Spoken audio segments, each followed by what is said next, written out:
জানো তো, বাড়িতে বেশ কিছু কাজ ফেলে রাখা হয়, তোমাদের দাদা ভাই এসে করবে তার জন্য।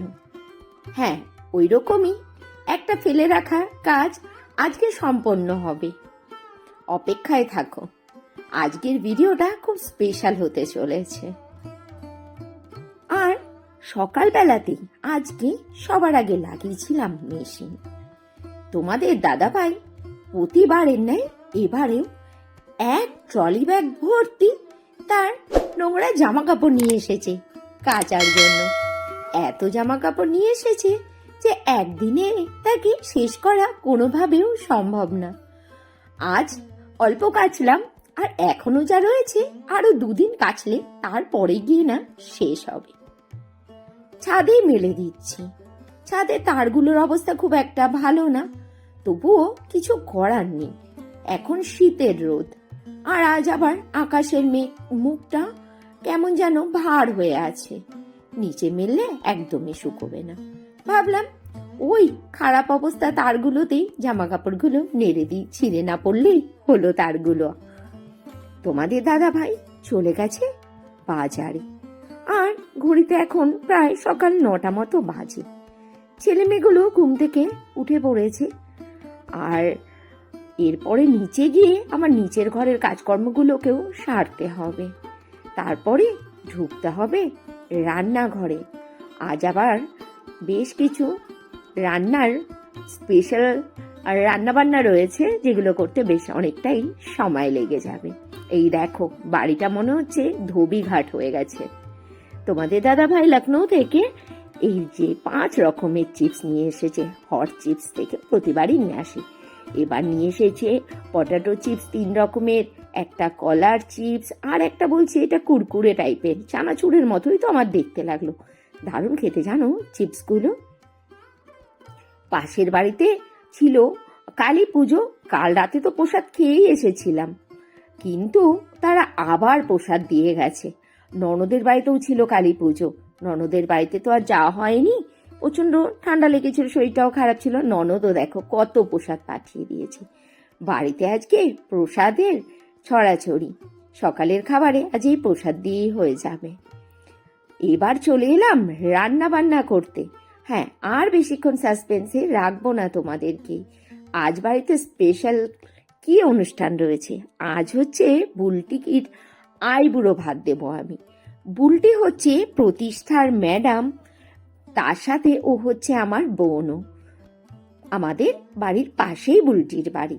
বুলটির বিয়ে রবিবারে 15ই ডিসেম্বর। বুলটিকে আইবুড়ো ভাতটা দেব ঠিক করেই রেখেছিলাম যে তোমাদের দাদা ভাই আসলে তারপরেই। বুলটি বলেছিল দিদি এত তাড়াহুড়োর কিচ্ছু নেই, দাদা আসুক তারপরেই তুমি দিও। আর সত্যি কথা বলতে কি, আমি না একটু বাজারে গিয়ে বুঝে অত ভালো করে জিনিসপত্র কেনাকাটা করতে পারি না। বিশেষ করে মাটন, মাছ এগুলো আমি একদমই কিনতে পারি না। এই জন্যই তোমাদের দাদা ভাইয়ের আসার অপেক্ষায় ছিলাম। মাটনটা রান্না করছি, আর আমি তো রানাঘাটের একটাই দোকান রয়েছে আর কি, সেই দোকানে মাটন ছাড়া খাবোই না। সেই ভাঙড়া পাড়ায় মাটনের দোকান, ওই মাটন ছাড়া আমার মুখে একদমই রুজবে না। সত্যি ওই দোকানের মাটনটা অসাধারণ। কি যেন নাম দোকানদারটার? আলী হোসেন। হ্যাঁ, আলী হোসেনের মাটন ছাড়া আমার বাড়িতে আমি একদমই অ্যালাউ করি না।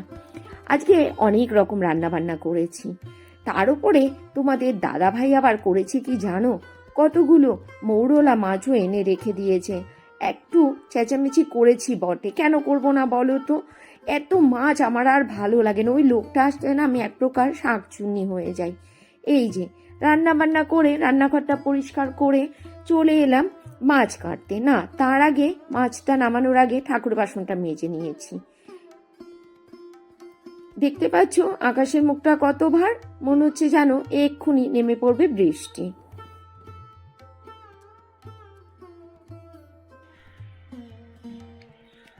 এই যে হবু কনে উপস্থিত হয়েছে আমার বাড়িতে। আজকে ওর 11তম আইবুড়ো ভাত।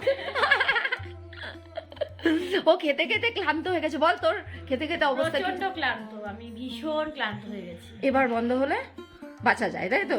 ঠিক আছে, ঠিক আছে। হ্যাঁ, ও আরো কয়েকটা খাবে, এখনো বাকি আছে। আমি জানি তো, আমি বলতে পারছি না। দেখে নাও আজকে লাঞ্চে কি কি রয়েছে।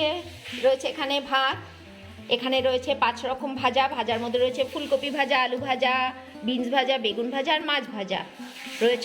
রয়েছে টমেটোর চাটনি, এখানে রয়েছে ভেজ ডাল, মাটন, আর এখানে রয়েছে স্যালাড, রসমালাই আর মিষ্টিটা রয়েছে এখানে।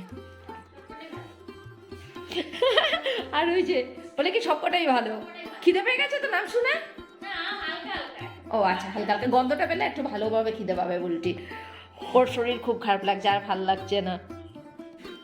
বুলটিকে খেতে দিয়ে দিয়েছি, আর তোমরা সবাই বুলটিকে অনেক অনেক আশীর্বাদ করো, ওর আগামী দিনগুলো যেন অনেক খুশি বয়ে নিয়ে আসে। আবার ফেরত চলে এলাম রাত্রিবেলাতে, করে নিলাম বেগুন পোড়া, আর দুপুরের কিছুটা মাটনও রয়ে গেছে, করে নিয়েছি রুটি। তোমাদের দাদাভাই আর আমি রাত্রিবেলাতে আর মাটন খাবো না। আমাদের না দুজনার শীতের দিনে বেগুন পোড়া খেতে খুব ভালো লাগে গরমা গরম রুটির সাথে। প্রতিষ্ঠাকেও দেখছি, ও বেশ বেগুন পোড়াটা খেতে পছন্দ করে। ছেলে তো একদমই পাতে নেবে না। কালকের কিছুটা তরকাও ছিল, এটাকেও গরম করে নিলাম। চলো, এই দিয়ে তো আজকের ডিনারটা সারবো, আর আজকের ব্লগটা এখানেই শেষ করে দেবো। সবাই খুব ভালো থেকো, সুস্থ থেকো, সাবধানে থেকো, টাটা।